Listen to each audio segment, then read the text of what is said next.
him was Chris there talking about how the railroad may have actually made the problem even worse. Yeah, Mike, I mean, and this is actually, I'm glad you brought this up, because right across the street, there's a railroad.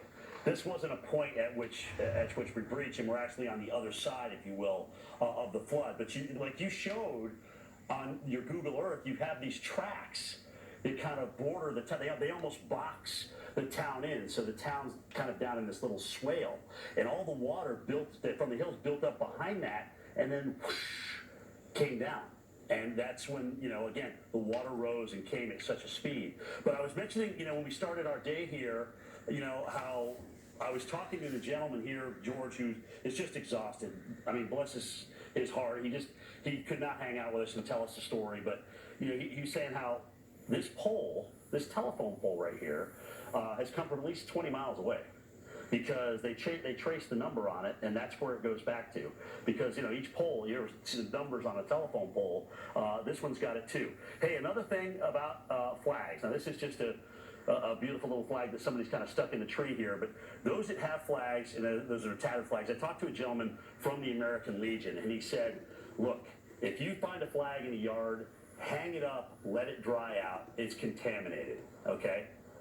And what the American Legion here will do is go around and collect all those flags. And then at a later date at Tiger Stadium, which is their high school team, they will basically retire those flags.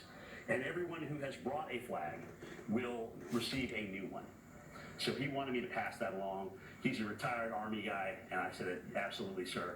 That is the least I could do for you. So if you know somebody down here, or if you see a flag in the debris pile, pick it up, hang it up, tattered or not, let it dry out.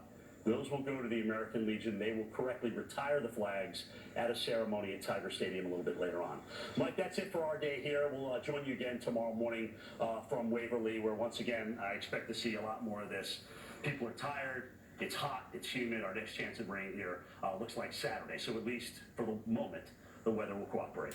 Back to you. Yeah, understandable how they feel for sure, and the weather, how hot it's been has not helped. Jim, great reporting there, great interviews. Thanks so much for being part of the discussion this evening. But we do have another story that we want to keep you abreast of, and that is the tropics tonight. And our storm specialist Mark Elliott is here because, Mark, if you live along the Gulf